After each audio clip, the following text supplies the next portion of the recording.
नमस्कार। मेरे YouTube channel पर आपका बहुत बहुत स्वागत है। मैं हूं राज। आप देख रहे हैं हाईवे नाइट। दोस्तों, आज की जो कहानी हमें भेजी है अजय जी।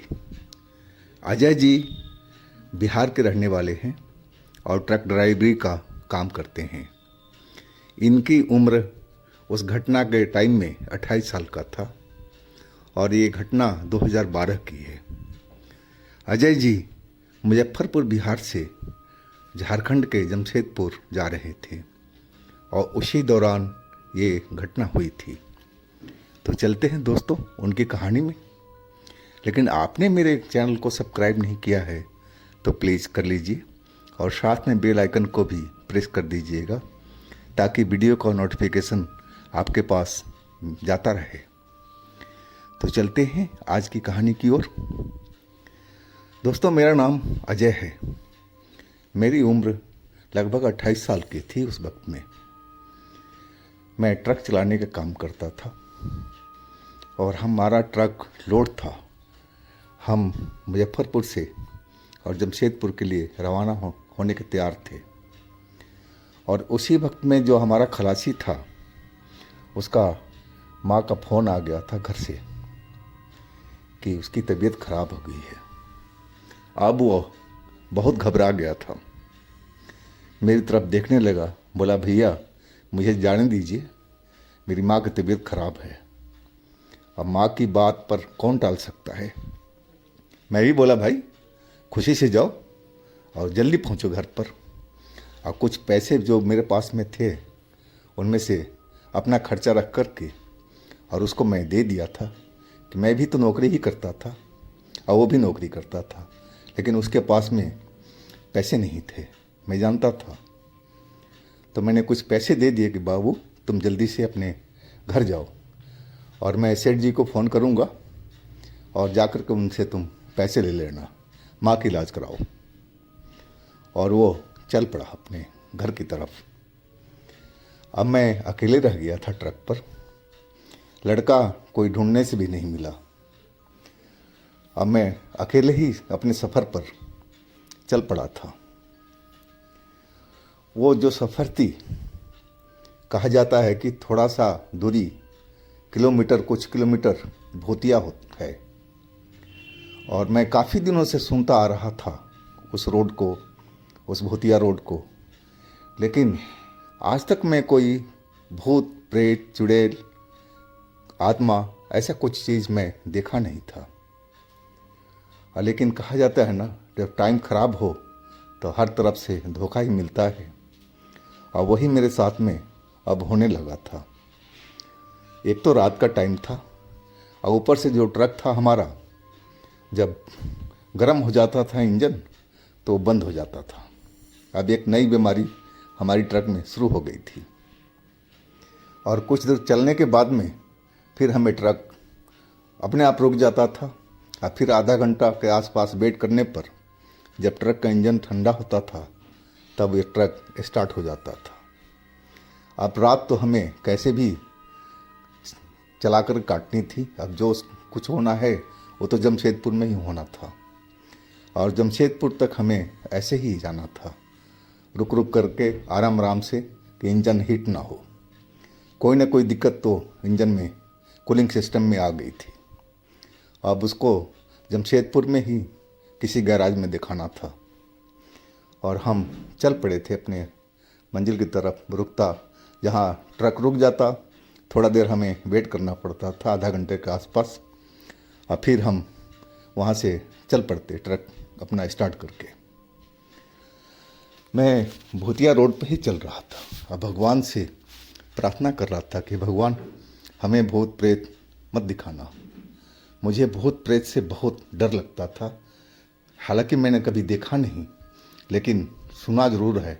इस रोड की चर्चा बहुत लोगों ने मुझे बताया है और मुझे इस रोड पर आते ही डर लगने लगता था।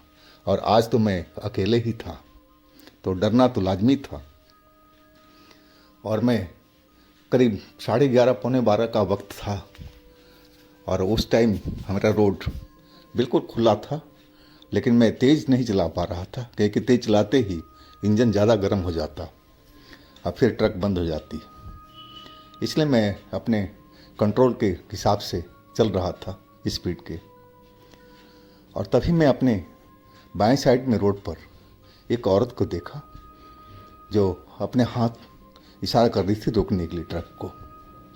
उसके हाथ में एक छोटा सा थैला था और हमारा ट्रक कुदरती उस जगह पहुंचते ही और वो रुक गया क्योंकि इंजन उसकी टेम्परेचर ज़्यादा हो चुका था।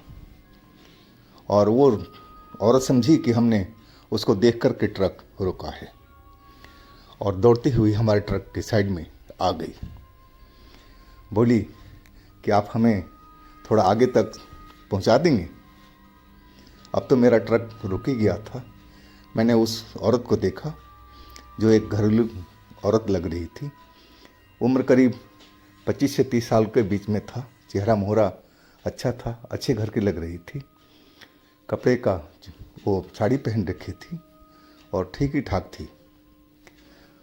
मैंने बोला हाँ आप आ जाइए, बैठ जाइए। और वो कंडक्टर सीट पर आकर के बैठ गई और बोली चलिए, यानी कि आपको थोड़ा रुकना पड़ेगा, आधा घंटा। बोली क्यों? यानी कि अभी मेरा ट्रक का इंजन काम नहीं कर रहा है, जब ठंडा हो जाएगा तब ट्रक स्टार्ट होगा। वो मेरी तरफ देखने लगी घूर करके। मैं बोल ही दिया कि आप इतनी रात में कहाँ से आ रही हैं, कहाँ जाएंगी आप, क्या बात है? वो बोली आपको क्या बताऊं अपनी कहानी। मेरी शादी को 2 साल हो चुका है और मेरा जो पति है रोज़ दारू पी के आ जाता है घर पर और मेरे पर लांछन लगाता है और मेरे साथ में मारपीट करता है। मैं अब बर्दाश्त से बाहर आज हो चुका था और मैं मौका देख करके अपने घर से भाग आई हूँ। अब मैं अपने माँ के घर जा रही हूँ। उसकी दर्द भरी कहानी सुन करके मेरा दिल भी दर्द से भर गया था। मैं अपने मन में सोचने लगा कि कैसे कैसे लोग हैं इस दुनिया में जो अपनी पत्नी का कदर नहीं करते हैं, औरत जात का कदर नहीं करते हैं। मैं अपने आप थोड़ा सा दुखी हो चुका था। फिर मैं बोला कि आपकी घर कहाँ पर है, कितनी दूर है? वो बोली इसी रोड पर है और मैं आपको बता दूंगी, वहाँ पर आप ट्रक रोक देना। मैंने ठीक है, आप आराम से रहिए, थोड़ा सा टाइम लगेगा इंजन ठंडा होने में और फिर मैं आपको लेके चलता हूँ। आप बिल्कुल टेंशन मत कीजिए, आराम से बैठिए रिलैक्स होकर के। अब मुझे नहीं लगा कहीं से भी कि वो कोई भूत है, आत्मा है या चुड़ैल है कि एक बिल्कुल सिंपल जो औरत होती है, घरेलू औरत, उसी टाइप की बिल्कुल सही वैसी ही थी। चेहरा मोहरा कहीं से भी भूत प्रेत ना, उसके पैर उल्टे थे, कहीं से भी पहचान नहीं मिल रहा था कि वो भूत है या आत्मा है। मैं निश्चित था कि चलो कोई ना कोई तो हमें मिल गया कि थोड़ी देर हमारे साथ में सफ़र में रहेगा और मैं अकेला नहीं रहूँगा इस रोड पर, भूतिया रोड पर। थोड़ी देर के बाद में मेरा इंजन ट्रक का स्टार्ट हो चुका था और मैं चल पड़ा आगे की तरफ में। और फिर मैं देखा जो औरत अपने साड़ी के पल्लू पूरा समेट के बैठी थी, अब उसका साड़ी का पल्लू नीचे गिर गया था और वो मेरी तरह ही देखे जा रही थी, घुरे जा रही थी। उसका गोरा बदन दिख रहा था और शायद वो मुझे दिखाना चाहती थी या फिर गलती से उसका पल्लू उसके शरीर से गिर गया था, ये मैं नहीं जानता। मैं आप आगे की तरफ देखता हुआ ट्रक चलाता जा रहा था। मुझे उससे कोई लेना देना नहीं था, उस औरत से। तभी वो औरत बोली कितनी दूर है आप जहाँ जा रहे हैं? यानी कि जी अभी तो बहुत दूर है हमारा सफ़र, आप कहाँ तक जाएंगी? मैं बोला उनसे और मैं मुड़ करके देखा उसकी साइड में तो वो मुझे देख कर के मुस्कुरा रही थी और पल्लू वैसे के वैसे ही ज़मीन पर गिरा हुआ था। सारा आधा बदन उसका पूरा साफ साफ दिख रहा था।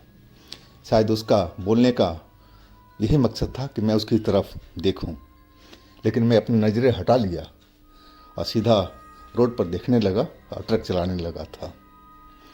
फिर वो औरत मेरे से कुछ नहीं बोली। अब फिर थोड़ी देर के बाद में बोली कि आपकी शादी हो गई है? यानी कि जी नहीं, शादी अभी हमारा इन्हीं साल में मेरी छोटी बहन की मैंने किया हूँ। अभी मेरे पास पैसे की कमी है, इसलिए मैं अपना शादी अभी नहीं कर रहा हूँ। शादी तो मेरा तय है, लेकिन थोड़ा पैसे की मजबूरी है। अब थोड़ा मैं पैसे कमा लूँ तो फिर मैं अगले साल देखता हूँ कि अपनी शादी भी कर सकूँ। मैं इतना ही बोला और मैं फिर चुप हो गया था। अब फिर वो औरत कुछ नहीं बोली, लेकिन मैं उसकी तरफ दोबारा देखा नहीं और मैं सीधा चलता ही रहा था। और करीब 10 किलोमीटर के आसपास चला था मैं, और तभी वो बोली कि गाड़ी रोक दीजिए, ट्रक रोकिए। मैंने देखा कि वो तो बिल्कुल सुनसान जगह थी, ना वहाँ कोई बस्ती थी, ना कोई लोग थे। पूरा अंधेरा और पूरा सुन सपाटा एरिया था। जंगल झाड़ मुझे हर जगह पर दिख रहे थे। मैं ट्रक रोक दिया, उसने बोला था तो रोकना ही पड़ा। और वो मेरी तरफ देख के बोली कि आप बहुत ही शरीफ नेक दिल इंसान हैं। देखिए, मेरे पास में तो पैसे नहीं हैं आपको देने के लिए, और आप चाहो तो आप मेरे शरीर का इस्तेमाल कर सकते हो। और मुस्कुराने लगी थी। मैंने अपनी नज़रें नीचे किए हुए बोला, देखिए बहन जी, मैं ऐसे इंसान नहीं हूँ। मैं आपसे पैसे लेने के लिए आपको नहीं बिठाया था। मैं आपकी मजबूरी देखा था कि आप इस रात में अकेले खड़ी हैं, और तभी मेरा ईमान बोला था कि नहीं, इस रात में अकेले औरत को छोड़ना नहीं चाहिए। तभी मैं आपको बैठने के लिए बोला था, नहीं तो मैं आपको नहीं बिठाता ट्रक पर। मैं किसी सवारी को अंदर बिठाता ही नहीं हूँ। औरत मेरी बात सुन कर के दोबारा मुस्कुराई और फिर गेट खोल कर के नीचे उतर गई। गेट उसने बंद कर दिया और मैं अपना ट्रक आगे की तरफ चलाने लगा, लेकिन मेरी नज़रें जो थी बैक मिरर पर थी। अब मैं देखा कुछ पल औरत तो दिखाई पड़ी शीशा में, लेकिन कुछ ही पल के बाद में वो औरत अपनी जगह से गायब हो चुकी थी। वो मुझे फिर दिखाई नहीं पड़ी, और उसी वक्त मेरे शरीर में ऐसे लगा कि पसीना छोड़ना शुरू हो गया। डर के मारे पूरा मेरा बदन डर से कांप गया था। अब मुझे समझते देर नहीं लगी कि जो औरत मेरे साथ में इतनी दूर तक सफ़र करके आई है, ये कोई आम औरत तो थी नहीं। ये ज़रूर कोई आत्मा थी, और ये आत्मा ही थी, और कुछ हो ही नहीं सकती थी। इस सुनसान जगह पर वो अकेले में खड़ी मिली, और मेरे साथ में सफ़र किया उसने। और जब मैं उतारा तो कुछ पल तो दिखी, इसके बाद में कहाँ ज़मीन खा गई, आसमान निकल गया। ये 100% कोई आत्मा ही थी। अगर मैं उसके साथ में कुछ गलत करने की कोशिश करता तो ये तो मैं जान गया था कि वो मुझे छोड़ने वाली नहीं थी। शायद उसका मकसद यही था कि मैं उसके साथ में छेड़खानी करूं और वो मुझे मार डाले। शायद इसीलिए वो रोड पर खड़ी थी और ऐसे लोगों को तलाश कर रही थी जो उसके साथ में कोई छेड़खानी करे और उसको वो मार दे। शायद उसका यही मकसद था, लेकिन मैं ऐसे इंसान बिल्कुल नहीं था, और इसीलिए मेरी जान बच गई।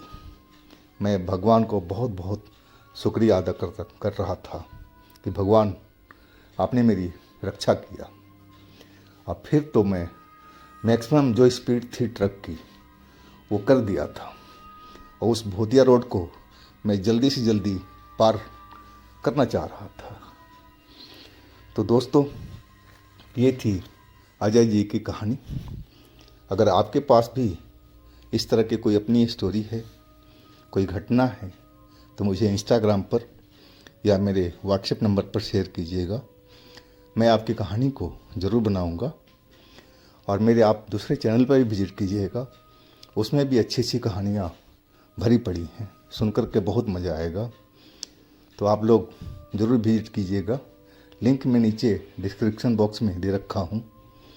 तो दोस्तों, कल हम मिलते हैं एक नई कहानी के साथ में। और आप लोग अपना बहुत ख्याल रखिएगा और मेरे चैनल को सब्सक्राइब कीजिएगा, लाइक कीजिएगा, शेयर कीजिएगा। धन्यवाद। नमस्कार।